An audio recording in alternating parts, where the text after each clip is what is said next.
What's going on, y'all boys? Before we start off the video, I just want to let you guys know that today this build is going to break NBA 2K21, and let's get into the video. So man, we got a small forward build today. We actually got I put number 23. I don't think it's LeBron by any means, but I couldn't think of a small forward that it would play like. I guess it kind of plays like LeBron, but the pie chart we're going with is the one that's a little more finishing, with a little less shooting, but shooting is still a primary factor in there, if that makes sense. So as you see, these are the base default stat lines or whatever you have sitting here with the 91 post hook and all that stuff. That's probably like the highest stat there is the post hook, but we're actually not gonna level a post hook because that's not how we wanted to play with this build. What we want to do is be able to create our own shot, as well as being able to get to the basket and score at the rim. So with this build, you want to actually max out, I believe I maxed out close shot, driving dunk, standing dunk, and driving layup. You can make this build at power forward if you want to. With small forward, you get small contact dunks. With power forward, you'll actually get the big man contact dunks. So if that's something you really want or you're looking forward to having, I will go power forward. It's nice to have those big man contact dunks, because when you get to the paint, sometimes you can't finish. And a lot of the big man contact dunks are triggered during the spin dunk animation, so you could really get a spin dunk off and get a big man contact dunk. But just for the purpose of this being a small forward and us not having that many good small forward builds, this is why I'm going with small forward. You can max these out here, and we're actually not touching the post fade, so you get 14 shooting and 16 finishing. When we go down to here, we're gonna have 9 playmaking, and then this is where we pretty much max out rebound, put the rest of these points here, and we get 6 defensive rebounding badges. So the reason why I like this build is because you really only need around 9 playmaking if you're not going to be a primary ball handler. With 9 playmaking, you could get, say, like handles for days, bronze or something, or silver, and then had quick first step gold, and then put a couple other badges on, like space creator bronze and stuff like that, just to make it so that you can create a little bit for yourself. But for the most part, you're going to be catch and shoot and catch and drive, if that makes sense. Or you may be a screen setter, which comes in handy with the 6 defensive badges, because you can get brick wall bronze or something like that if you want to. But just to go through the stat line, we got 88 close shot, 81 driving layup, which is going to probably go up when we decrease the weight, 81 driving dunk, 81 standing dunk. Then we get a 76 mid-range, 74 3. We get an 86 free throw, as well as a 75 pass accuracy and a 73 ball handle. These are really good stats to look at, especially if you aren't going to increase the height or anything, and if you leave it at 6'7". You do get a 73 perimeter defense, 72 lateral, 72 steal, 57 block. You know how, if you guys have watched any of my older videos, you know that I love block. Oh, and quick side note, man, make sure y'all like the video too. And yeah, the 66 defensive rebound. So we're gonna go in here, we're gonna just pick define. So I'm gonna show you this build at 6'7", and I'm gonna show you this build at 6'8", and then I'm gonna show you the build at 6'9". So at 6'7", you end up getting the 83 layup when you decrease the weight all the way. 81 speed, which is not bad at all. So we're gonna increase. You could lead a wingspan default if you want to keep that stuff. I wouldn't decrease it because you wouldn't be able to get contact dunks at that point. But if you increase it, this is the stat line that you end up having. So you have a 73 mid-range, a 71 3, which would be a 75 at a 99, and your free throw is going to be crazy at a 90 free throw, so you won't be missing those when you get to the basket. And your driving stats are really nice.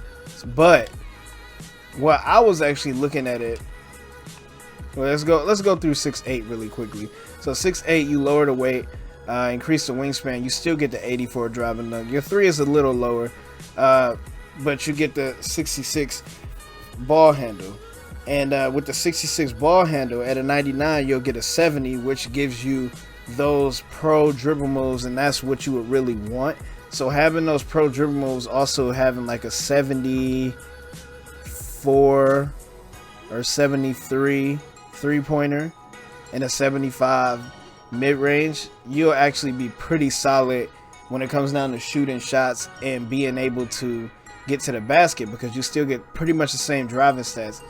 But at 6'9", the reason why I wouldn't go 6'9" is solely for the reason that your ball handle does not get to a 70, but you still get the same driving dunk stats. So if you don't care that much about being able to ball handle or dribble a little bit, you could really go with this. So you could be like a catch it and literally drive, because you'll catch the ball and just run straight to the basket.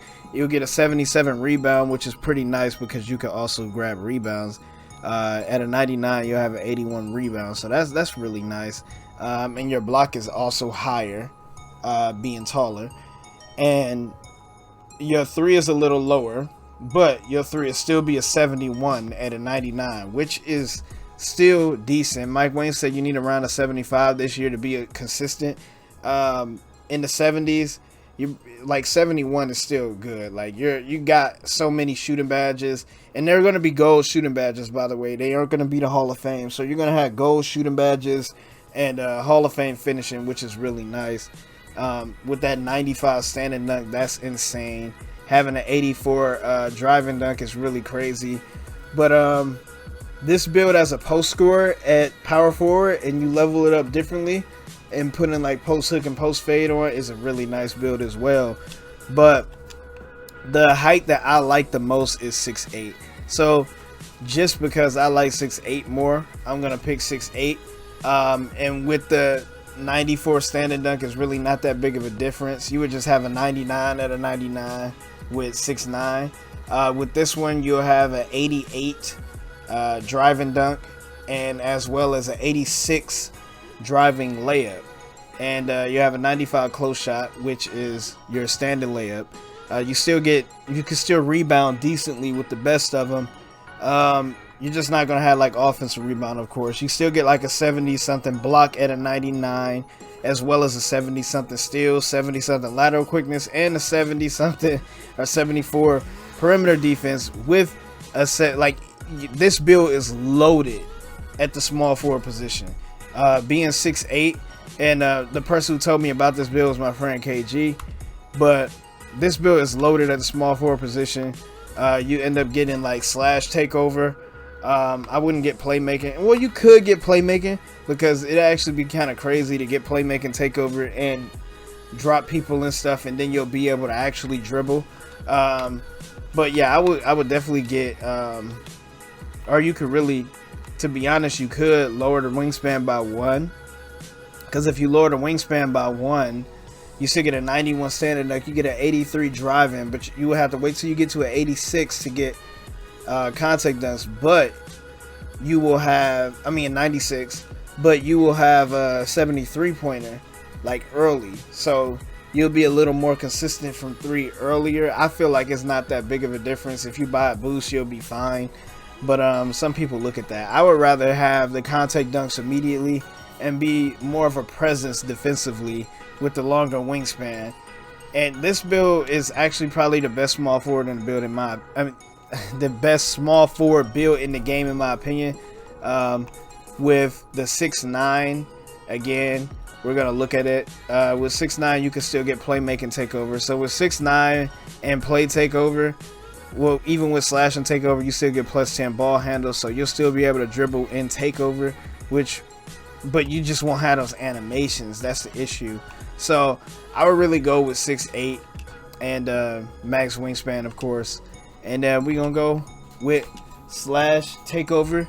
And we have a slasher comparable to Brandon Ingram, Gordon Hayward, and Jalen Rose. I feel like those are pretty good players to be compared to, and pretty good players that are close to this position. Like they play like the stats that you end up getting. And I do really think that it's like Brandon Ingram. I really like that comparison. But this is it for the video. Hope you guys enjoy. Comment, rate, and subscribe. And as always, no, wait!